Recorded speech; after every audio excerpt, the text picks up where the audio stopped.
Tú ya sabes que Te Cambio es la casa de cambio online con el mejor tipo de cambio de verdad. Usa el código La Encerrona para ahorrar al máximo en tu tipo de cambio y accede a los beneficios de cambio para descuentos exclusivos en las mejores marcas.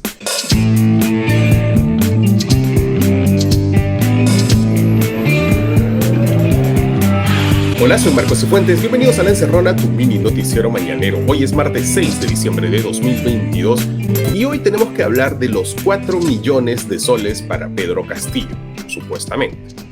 Durante el fin de semana, varios medios entrevistaron casi en simultáneo a la empresaria Sada Goray Chong, ex gerenta de la compañía Marca Group. Ella dijo que esos 4 millones se los había pedido Salatiel Marrufo, todos tienen estos nombres peculiares. Salatiel Marrufo, el ex jefe de gabinete de asesores del entonces ministro de Vivienda, Heiner Alvarado. Bueno, y se lo pidió, según la empresaria, para Pedro Castillo. Esto ya es casi una tradición, ¿verdad? Que justo el domingo antes de una votación por una vacancia aparezca una denuncia bomba en varios medios a la vez. Pasó con PPK, con Vizcarra y no es la primera vez que pasa con Castillo. Esto es algo que ha molestado a mucha gente y también ha molestado que algunos medios pues le creyeron todito a esta señora. No la cuestionaron e incluso la trataron como víctima de extorsión, cuando ella claramente está admitiendo delitos hasta tal punto que es colaboradora eficaz de la fiscalía. Tú no puedes ser colaboradora eficaz sin reconocer que has cometido un delito. Pero al margen del contexto y los matices, los hechos de fondo que cuenta la señora pues son verosímiles, y no porque ella los cuente nomás, sino porque casi todo esto ya había sido revelado antes, en Cuarto Poder hace unos meses, en más de un reportaje revelando las andanzas de la empresa Marca Group. De hecho, por eso es que la señora es colaboradora eficaz, porque ya estaba claro que o se allanaba a la justicia o ella caía con los demás. Entonces, vamos a contarles lo básico, basados no solo en su testimonio, en el que ella se presenta como víctima, sino también en las verificaciones independientes que hicieron los periodistas como Carla Ramírez de Cuarto Poder y Renzo Bambarén de Punto Final. Esta señora Sada Goray entró muy rápido a los círculos más internos del gobierno. Hay chats que demuestran que ya en agosto del año pasado, o sea, apenas habían asumido el gobierno, tanto el ministro Heiner como su mano derecha Salatiel andaban interesados en esta empresa. Además, un testigo protegido ha dicho que Salatiel y Heiner presionaron a trabajadores de vivienda para apoyar a una empresa que los había apoyado a su vez en la campaña, o sea, estaban devolviendo favores. Entonces, rápidamente, Sada Goray empezó a tener varios proyectitos en coordinación con el Ministerio de Vivienda hasta que, según cuenta ella, en septiembre del año pasado, en un departamento en San Isidro, Salatiel le dijo, ¿sabes? Quiero que me des 4 millones de soles. Supuestamente era un pedido del presidente Castillo. Ella respondió que no tenía esa plata, pero que iba a pagar por partes, y entonces ahí Salatiel le respondió que si estaba con ellos, todo te va a ir bien, y si no, todo te va a ir mal. Ahora bien, ella dijo que el primer pago que hizo fue de 200,000 soles a los pocos días del pedido y que pensaba que con eso Salatiel se iba a olvidar del tema. Pero según ella, a partir de entonces empezó a tener problemas porque no estaba pagando y tenía problemas con unos trámites que había iniciado con Mi Vivienda para un proyecto de viviendas sociales. Entonces aquí nuevamente Sada Goray se hace la pobrecita y dice que empezó a pagar coimas porque estaba pensando en la pobre gente que se iba a quedar sin casa si este proyecto se caía. Sin embargo, tanto Cuarto Poder como Punto Final concluyeron que en realidad fue todo lo contrario. El entonces ministro Heiner Alvarado puso en el directorio de Mi Vivienda a 3 directores nuevos, 2 de los cuales habían sido recomendados directamente por Sada Goray, algo que ella tuvo que reconocer ante Punto Final.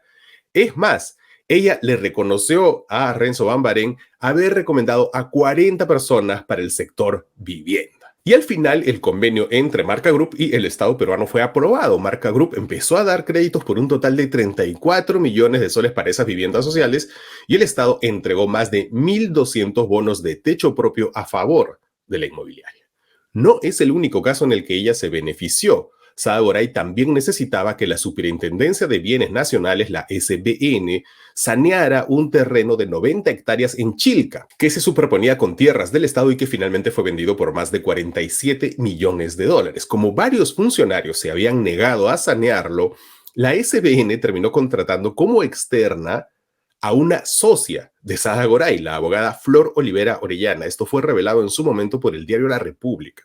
La empresaria también había recomendado que contraten a esta abogada. Obviamente, con su socia contratada por la SBN, pues el terreno quedó listo para felicidad de Sada Goray. Pero hay más. Su ex esposo, Luis Martín Mesones, que había sido gerente de esta inmobiliaria Marca Group, fue designado por este gobierno como viceministro de MIPE e Industria en el Ministerio de la Producción en diciembre del año pasado. Y luego, en abril de este año, ese mismo señor Mesones fue nombrado como miembro del directorio de Sedapal y se quedó allí muy contento hasta este sábado, 3 de diciembre, ahorita nomás, cuando renunció. Sada Goray le dijo a Latina que ella tiene una transacción extrajudicial con su marido por la cual no se pueden hablar, así que ella no tiene nada que ver con esa designación. Ya, pero Sedapal depende del Ministerio de Vivienda donde mandaba Heiner y además hay registros de su ex esposo visitando a Heiner junto a los dos directivos de Mi Vivienda que ella había recomendado para esos puestos. En fin, está claro que, como en el caso de Karelim López o de Bruno Pacheco o de cualquier otro colaborador eficaz, la señora Sada Goray no es una víctima de nada, era una cómplice. Y de una manera inteligente, el oficialismo ha tratado de desviar la atención a eso, a la pretendida inocencia de Sada Goray, cuando en realidad aquí el tema de fondo es la confirmación de las investigaciones periodísticas que habían encontrado que el gobierno coordinaba con esta señora nombramientos en altos cargos que terminaban beneficiando a su empresa. Obviamente esto no es algo que se haga gratis, lo cual da mucha verosimilitud a su denuncia de que tuvo que entregar 4 millones de soles. Ahora bien, la pregunta de los 4 millones es, ¿esa plata era o no para el presidente? Pues anoche, Eliú Arismendis, el abogado de Salatiel Marrufo, confirmó a Latina y al programa Al Estilo Juliana que esa entrega de dinero sí ocurrió y dijo que Salatiel va a dar detalles a la fiscalía sobre la ruta de ese dinero. Es decir, si realmente fue entregado a Pedro Castillo o a alguien de su entorno. Ojo, tanto Sada Goray como Salatiel Marrufo han sido citados ante la Comisión de Fiscalización del Congreso para mañana miércoles, justo el día en el que se votará la vacancia de Pedro Castillo. Ya volvemos con los titulares de hoy, aquí en La Encerrona. Ahora que ya estamos en fiestas, queremos recordarte que la mejor forma de apoyar a La Encerrona es a través de Patreon. Con una suscripción no solo aseguras la continuidad de nuestro proyecto, sino que puedes conseguir una serie de beneficios, desde sorteos hasta contenido exclusivo y personalizado. Solo tienes que entrar a patreon.com/Ogram y listo. Cada una de sus suscripciones nos ayuda. Inténtenlo. Hola de nuevo, bienvenidos de vuelta a La Encerrona, tu mini noticiero mañanero. Hoy es martes 6 de diciembre de 2022 y estas son las noticias que son virales o deberían serlo, y cada vez son más las señales de que el gobierno está asustado por la vacancia y de que cada vez es más real la posibilidad de que Dina Boluarte se convierta en la primera presidenta del Perú. Para empezar, ayer, durante la mañana, la Subcomisión de Acusaciones Constitucionales decidió archivar la denuncia contra la vicepresidenta. O sea, se quedó allí nomás, ni siquiera se va a discutir en el pleno, nada. Y eso que, como les hemos explicado en este programa, el caso podía ser muy menor, muy tonto, firmar unos trámites para el Club Apurímac, en fin, una minucia, pero también era una infracción muy clara al texto constitucional. El periodista Martín Hidalgo determinó que quienes inclinaron la balanza a favor de Dina fueron los de Acción Popular, que ya parecen nuevamente estar acomodándose a lo que venga. Pero quizás más revelador que el archivamiento de esta denuncia es el hecho de que Dina está desaparecida desde que salió del gabinete. No habla, no dice nada, está a la expectativa, y más bien el que se habla es su abogado, Alberto Otárola, que dijo ayer en RPP que ella no está conversando con ninguna fuerza política ni tampoco creo que lo hará para forzar o adelantar una situación que tiene que resolverse única y exclusivamente en un poder del Estado que es el Congreso. Y ya, Pero eso nomás ya es una discrepancia con el Ejecutivo, porque ayer algunos ministros salieron con un mensaje muy claro. Si vacan a Castillo, Dina Boluarte debe cumplir su palabra y renunciar. Lo han dicho tanto Alejandro Salas como Félix Chero. Básicamente ayer salieron a cuadrarla. Hay que decir igual que, por si no lo recuerdan, Vizcarra también había dicho que renunciaba si vacaban a PPK. Ojo que la cosa se viene fuerte. El ministro de Justicia, Félix Chero, también dijo en entrevista con Nicolás Lúcar que la vacancia no es legítima y que si sucede, se estaría truncando el derecho del mandatario a gobernar por 5 años. No solo tenemos abierta la vía del Tribunal Constitucional, sino también la supranacional, la Comisión Interamericana de Derechos Humanos, tendría que pronunciarse. Parece que está pensando en desacatar una vacancia. Luego Félix Chero salió a decir que no, que lo estaban malinterpretando, pero veamos la siguiente noticia.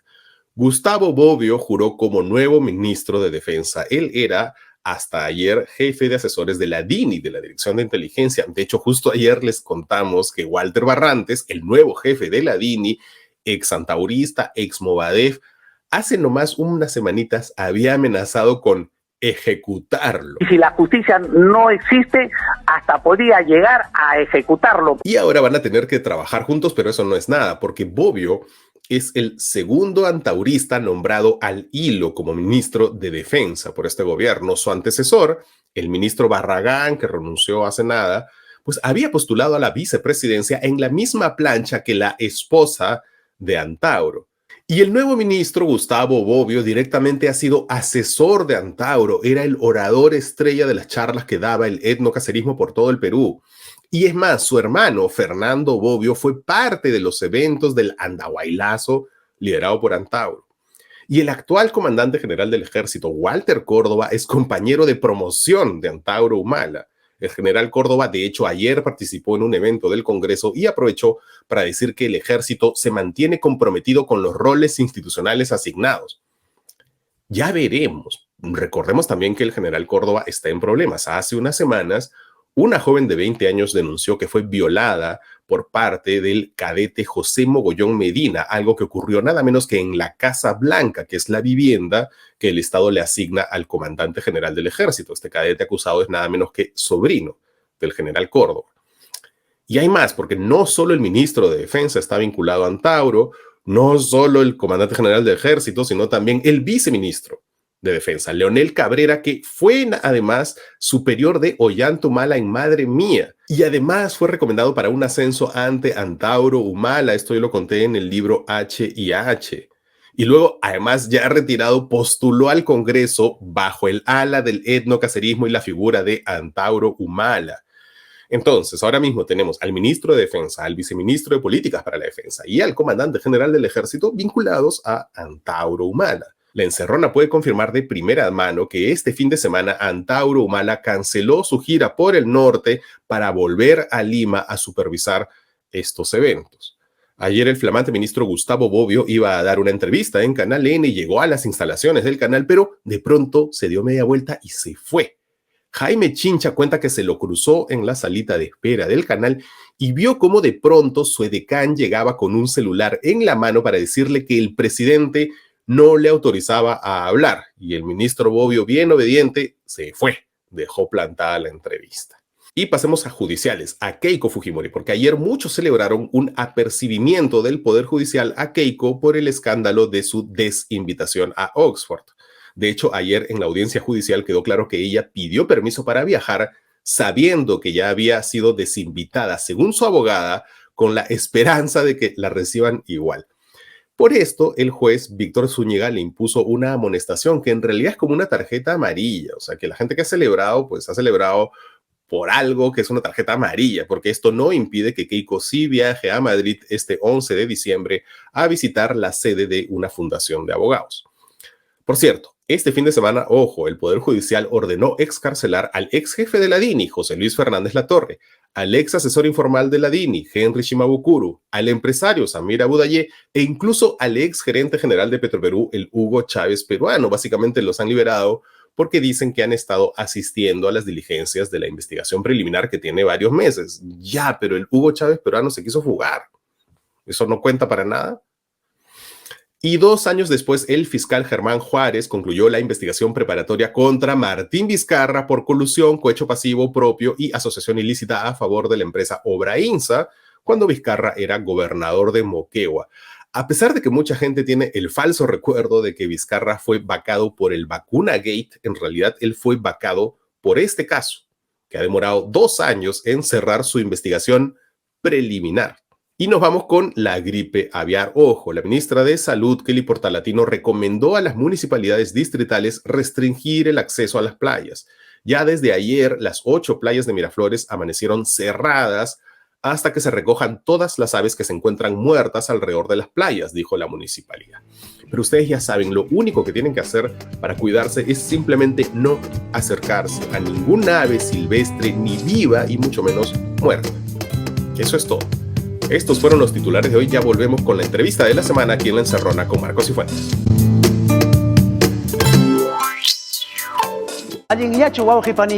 Clase Popular y La Encerrona presentan curso de quechua urgente. El quechua es un idioma vivo, contemporáneo, la lengua de nuestros ancestros y también de nuestros hijos. En todo el continente cuenta con decenas de millones de hablantes y de oportunidades. 10 módulos, materiales extra, reuniones, consultas con soporte en castellano y certificación. ¡Tú para Chicama! Nos vemos para Chicama.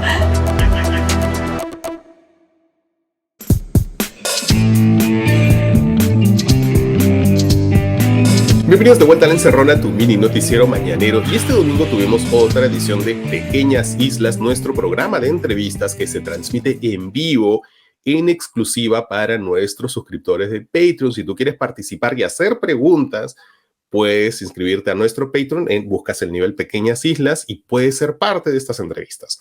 Ahora entrevistamos a Steve Levitsky, politólogo de Harvard, que conoce muy bien el Perú y que hace unos pocos años sacó un libro cuyo título nomás parece describir lo que está pasando en nuestro país.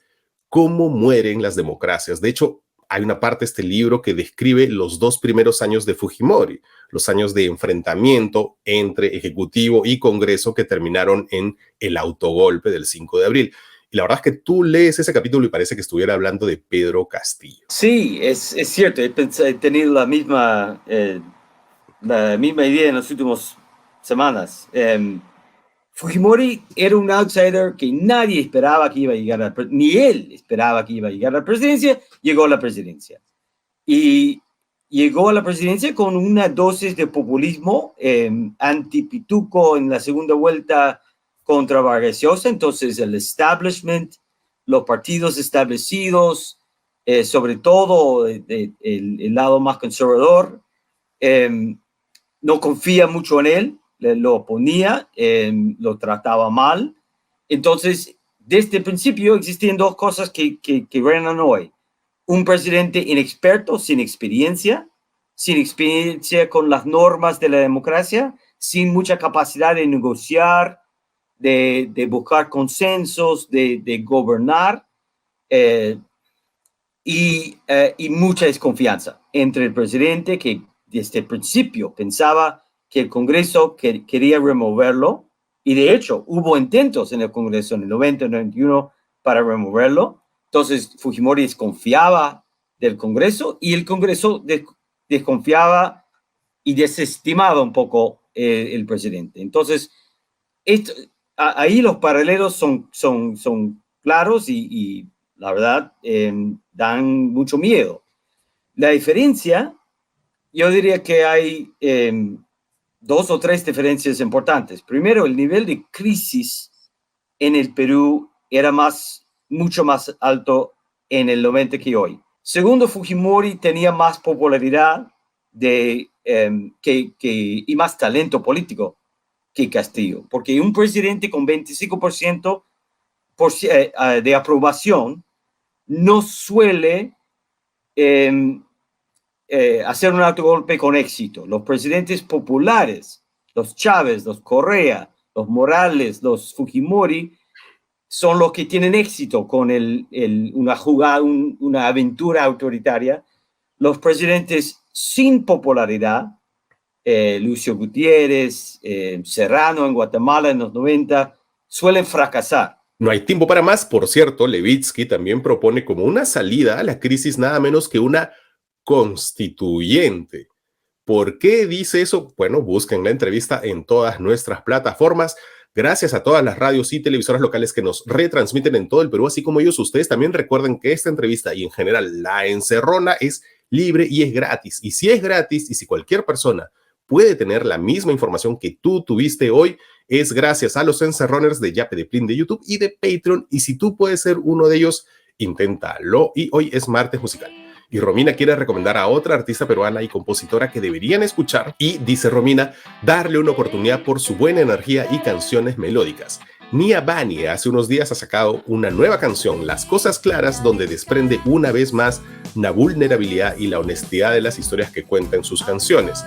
Destaco esa honestidad que contrasta con sus melodías suaves y sonidos latinos. Búsquenla en YouTube, Spotify y en especial recomiendo mucho el videoclip Ese Dinero. Ya saben, Nia Bani. Eso es todo por hoy. Soy Marcos Cifuentes y esto fue El Encerrón, el único noticiero que te manda un abrazo. Chao, hasta mañana.